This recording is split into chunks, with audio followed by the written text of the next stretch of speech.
죽어도 나리라 불렀다. 팔이 부러지고 다리가 불탔습니다. 그래도 그는 왕을 왕이라 부르지 않았습니다. 조선 최고 천재학자, 한글을 만든 사람, 그리고 39살에 거여름으로 사라진 사람, 오늘 그 이름을 다시 부르려 합니다.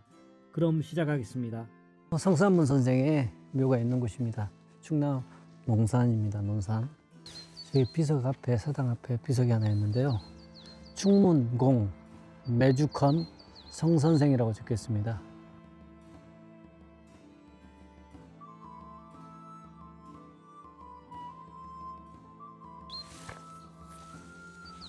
충이문이라고 적혀 있습니다. 문은 잠겨 있는 것 같습니다. 열쇠로 잠겨 있고.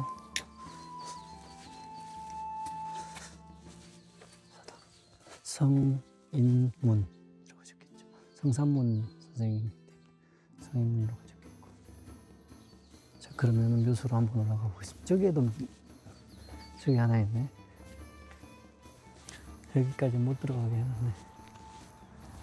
비석이 하나 있습니다. 이게 뭐라고 적혀 있지? 하마비가, 이게 하마비입니다. 하마비는 여기서부터 임금도 말에서 내려서 걸어서 올라가야 됩니다. 와, 그만큼 인정을 받았네, 성산문 선생이. 네, 보고습니다. 오늘은요, 조선의 충신 한 분을 여러분들께 알려드려야죠. 왕가 사는 남자의 바로 핵심적인 분이라고 말할 수 있겠죠. 1418년요, 충청도에서 홍주에서 한 아이가 태어납니다. 그의 아버지는요, 무관이었습니다. 칼을 잡는 사람이었죠. 하지만요, 그는 붓을 잡았습니다. 참 독특하죠. 그리고 그의 이름은 성산문입니다. 시호는요, 충문입니다. 그리고 본이 창녀형이고요. 호가 바로 매주컨입니다. 매주 가면은 생각나는 분이 한 분 또 계시긴 한데, 그리고 매화와 대나무, 그리고 차가운 바람에도 꺾이지 않는다, 이런 뜻을 담고 있습니다. 그는 태어날 때 어릴 때부터 남달랐습니다. 17살에 생원시에 합격을 했고 20살이 되던 해에 문과에 급제를 합니다. 조선시대 가장 빛났던 곳이죠. 바로 집현전, 세종대왕이 계신 집현전에 들어가게 됩니다. 세종대왕이요, 성산문을 부릅니다. 그리고 말합니다. 우리 백성들이 쉽게 쓰고 읽을 수 있는 그런 문자를 만들어라, 이 말이었습니다. 당시 우리 백성들은요, 문자를 몰랐습니다. 한자는 너무 어려웠고 억울한 일이 있어도 어떻게 할 방법이 없었습니다. 그리고 기쁜 일이든 사랑하는 마음이든 어떻게 표현할 방법이 없었습니다. 그냥 말로 품어야 했습니다. 그래서 새로운 문자를 만들어야 하는데요, 새로운 문자를 만들려면은 의문학이 필요했습니다. 의문학 이론. 당대 그거에 대해서 전문가는 명나라의 유배중이었습니다.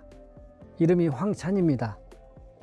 성산문은 길을 떠나는데요, 요동까지 수천리 길, 한 번, 두 번, 13번을 찾아갑니다. 몸이 부서질 것 같죠. 그러나 포기하지 않았습니다. 그리고 1446년 드디어 훈민정음이 세상 밖으로 나옵니다. 당시 훈민정음 해례본을 썼던 8명의 학자 중 성산문은 한 명이었습니다. 이 한 장의 책이 수천만 백성들의 목소리를 담을 수 있었습니다. 한글이 우리 곁에 있는 한 성산문은 항상 우리 옆에가 있었습니다. 이런 행복함이 계속 이어질 줄 알았습니다. 그러나 1450년 세종대왕이 세상을 떠나게 됩니다. 아버지와 같았던 세종대왕, 성산문은요, 그 자리에 주저앉고 맙니다. 그리고 펑펑 웁니다. 가슴 너무 아팠겠죠. 그리고 세종대왕을 이어서 문종, 단종이 보위를 이어받습니다. 하지만 1453년 둘째 아들 수양이 쿠데타를 일으킵니다. 그리고 반대 세력을 다 죽여버립니다. 그리고 1455년 단종으로부터 왕의 보위를 빼앗아 갑니다. 성산문은 그냥 지켜봐야 했고 어떤 것도 할 수가 없었습니다. 하지만 그의 마음은 요동치고 있었습니다. 이건 아닌데 무언가를 해야 된다는 불타오름이 있었죠. 그래서 1456년 드디어 결행합니다. 뜻이 같은 동료들을 모으기 시작합니다. 박백년, 하의지, 이계, 유성원, 유흥부 6명이죠. 그리고 결행하죠. 거사를. 명나라 사신 환영회가 있던 날 세조를 제거하고 단종을 다시 왕에 복위시킨다, 이러한 뜻이었습니다. 모든 계획은 차질 없이 착착 준비가 됐습니다. 그런데 말입니다. 동료 중이었던 한 명, 김질이 밀고 해버립니다. 모든 것이 물거품이 되어버렸습니다. 그리고 성산문은요, 세조에게 끌려갑니다. 그리고 고문을 받습니다. 팔과 다리, 불로 달궈진 그 쇠가 닿기 시작합니다. 뼈는 부서집니다. 너무나 괴로웠겠죠. 그러나 성산문은 눈 하나 깜짝하지 않았죠. 당시 세조는요, 승정원의 동부승지로 성산문을 임명했습니다. 그리고 신문을 하죠. 왜 너는 나를 배신했냐? 성산문은 대답합니다. 나는 처음부터 나리의 신하가 아니었습니다. 나는 단종 전하의 신하였습니다. 세조는 회유를 했지만 움직이지 않습니다. 또한 협박도 했습니다. 눈 하나 깜짝하지 않습니다. 나를 따르라, 이렇게. 그리고 1456년 6월입니다. 성산문은 거열령으로 세상을 떠나게 됩니다. 그의 나이 39입니다. 그리고 235년의 시간이 흐릅니다. 숙종 때입니다. 성산문의 억울한 누명이 풀리게 됩니다. 그제서야 말이죠. 사육신, 조선 역사상 가장 뜨거운 이름을 가진 6명입니다. 동작구에 가면 가묘가 있습니다. 이곳 논산에는요, 성산문 선생의 다리 하나가 묻혀져 있는 선상문 선생의 묘가 있습니다. 10월에 되면은 성산문 선생의 뜻을 기르기 위해 이쪽에서 제를 지낸다고 합니다. 이것이 진짜 묘죠. 아무래도 시신이 있으니까요. 그래서 한번 이렇게 찾아왔습니다. 한번 보시죠. 근데요,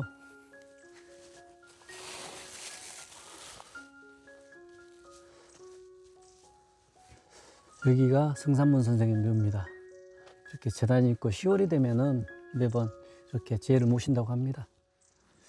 지금 왕가 사는 남자 방영되고 있는데, 물론 단종에 대해서 굉장히 애잔한 마음이 있지만 그를 위해 충렬한 마음, 성산문 선생 반드시 주목돼야 되죠.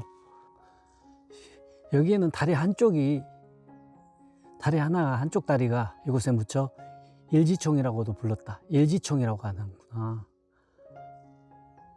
시신이 팔도에 매장되었는데 그 과정에 다리 한쪽이 이곳에 묻혔다. 일지총이라. 한강, 변안, 노량진의 거열형을 당한 후 그 시신은 팔도에 매장되었는데 그 과정에서 한쪽 다리가 이곳에 묻혔다. 하마비가 있고 연관성이 많진 않지만 절개와 지조를 상징하는 성산문의 묘가 이 지역을 자리하고 있다는 것만으로도 후대에 좋은 귀감이 될 수 있다는 문화유산이다. 그 이후에 조성한 것 같습니다. 누가 또 왔네. 이렇게 술 한잔 올리고 가셨네. 저도 이렇게 술 한잔 올리려고 이렇게 가져왔습니다. 이렇게 앞에 전명등 있고, 이렇게 저기 문신상이 있고, 여기 비각이 하나 있습니다. 비각에는 이렇게 매죽당 성선생 지묘라고 적혀 있습니다. 묘가 김질의 묘보다 훨씬 못하네. 우리가 반성해야 되겠다. 이건 반성해야 되겠어. 여기는 명당은, 김질의 묘는 딱 봐도 명당인데 여기는 명당이라는 느낌은 안 드네. 제가 그걸 알잖아요. 묘지를 자주 가니까 명당이다 아니다는 것을 보니까, 들어오는 입구는 괜찮은데 좌청룡 이쪽은 괜찮고 이쪽도 괜찮은데, 조금 더 높았으면 좋았을 텐데, 예전에는 몰랐지만 지금은 왔다 갔다 할 수 있는 거리는 좋긴 한데 좀 아쉽네요. 우리 관리가 너무 안 됐네. 때도 안 돼 있고. 누가 오긴 했는데 저도 좀 뭘 사왔습니다. 저도 술 한잔 따라 드리고 인사드리겠습니다. 그리고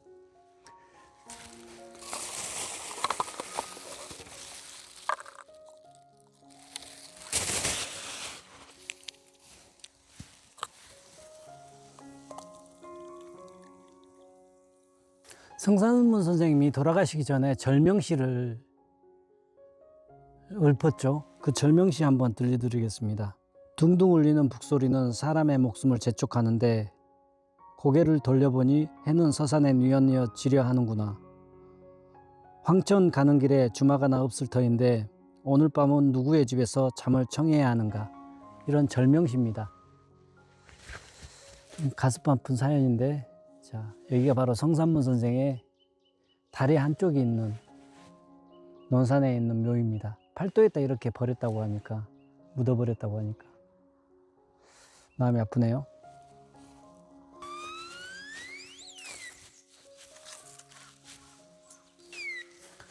한 잔 더 따라 드리겠습니다. 음복 드리고 한 잔 더 따라 드리고 가겠습니다.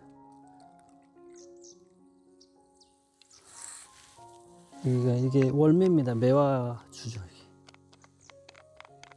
저는 차가 있어서 음복을 못하고.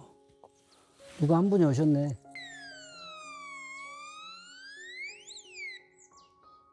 관리 차원에서 중간중간에 불 날까봐 이렇게 관리를 하고 계시는 것 같아요. 계속 울리네.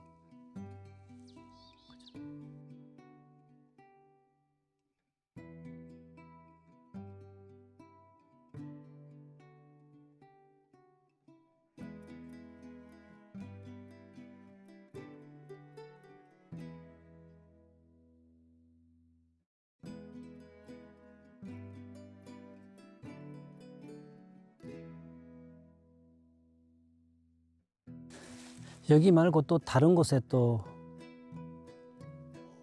이렇게 또 있더라고요. 그래서 거기를 또 가볼까 합니다.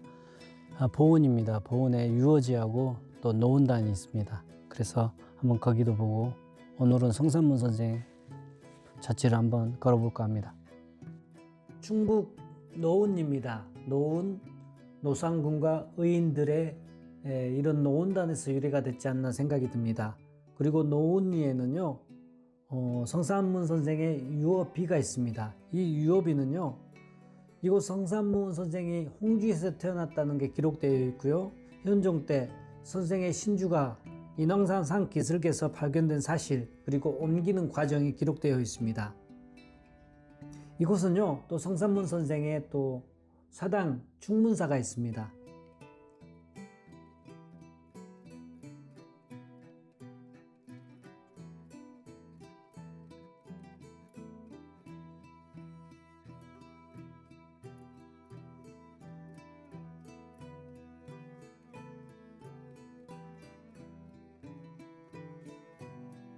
이곳은요, 지금 공사가 한창 진행 중입니다. 유적지로 더욱더 좋은 모습으로 바뀔 것 같은데요. 이곳 가장 끝에 보면 노은단이 있습니다. 노상군, 단종과 그의 의인들, 노은단 이렇게 이름하고 있습니다. 그리고 입구에 보면은 성산문 선생의 단신가가 있는데요. 우리 단신가 하면 정몽주 선생이 떠오르는데 성산문 선생의 절개가 있는 시조가 있습니다. 시비가 있죠. 이 몸이 죽고 죽어 무엇이 될꼬 하니 복례산 제일봉에 낙낙장송 되어이셔 백설이 망공곤 할 때 독야청청하리라, 이런 내용입니다.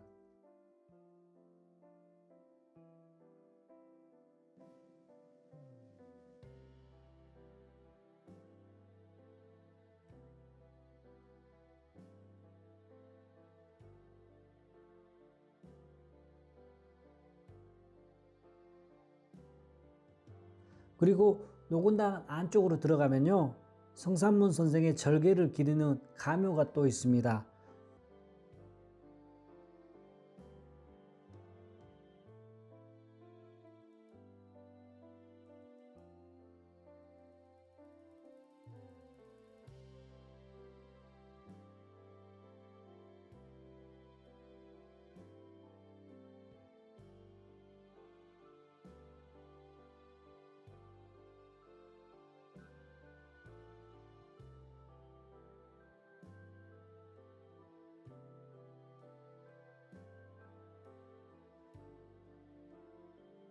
성산문 선생님은요, 한글을 만든 사람이기 전에 죽음 앞에서도 이게 옳다고 생각하면요, 그걸 지켜냈습니다. 여러분 혹시 주위에 그런 사람이 계시지 않나요? 아니면 그런 사람이 되고 싶으신가요? 오늘 성산문 선생의 이야기를 듣고 어떠셨나요? 영상이 마음에 드셨다면 구독과 좋아요 잊지 마시고 꼭 부탁드리겠습니다. 그리고 또 오늘 영상을 봄으로써 또 가장 인상 깊었던 장면이 있다면 댓글로 또 남겨주시면 감사하고요. 이렇게 오늘은요, 조선 최고의 충신 성산문에 대해서 한번 알아봤습니다. 저는 여기까지 지금까지 보고서였습니다. 안녕.